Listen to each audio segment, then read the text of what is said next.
तर फुगेवाडी विषारी दारू प्रकरणामध्ये 6 पोलीस कर्मचाऱ्यांना निलंबित करण्यात आले। दापोडी पोलीस ठाण्याचे पोलीस वरिष्ठ निरीक्षक विजय वाघमारे तसंच तपास पथकाचे इन्चार्ज आणि 4 कर्मचारी निलंबित करण्यात आले। तर गुन्हे शाखेचे पोलीस निरीक्षक नरेंद्र ठाकरे यांची पोलीस नियंत्रण कक्षामध्ये रवानगी करण्यात आली। कर्तव्यामध्ये कसूर केल्याने पिंपरी चिंचवड पोलीस आयुक्तांनी ही कारवाई केली।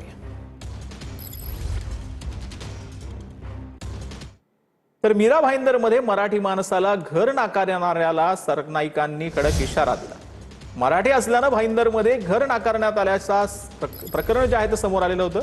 शिंदे गुळाचा चहा आणि नाश्ता सेंटरच्या रवीना शिंदे यांना घर नाकारण्यात आले होते। रवीना शिंदेंच्या स्टॉलवर जाऊन सरनाईकांनी विचारपूस केलेली आहे। महाराष्ट्रात राहून मराठी माणसाचा सन्मान राखावाच लागेल असं सरनाईकांनी म्हटलेलं आहे। सरनाईकांच्या संबंधित घरमालकाला जो आहे तो दम पाहायला मीरा भाईंदर शहरामध्ये असं का जर कोणी मराठी लोकांना घर नाकारत असेल किंवा भाड्याचं घर द्यायला जर नकार देत असेल तर ते बिलकुल चालणार नाही। घर नाकारत असेल तर त्याची एकही वीट प्रताप सरनाईक रचू देणार नाही याची खबरदारी त्यांनी घ्यावी आणि नंतरच मराठी माणसाला घर नाकारो असं त्याने बोललं।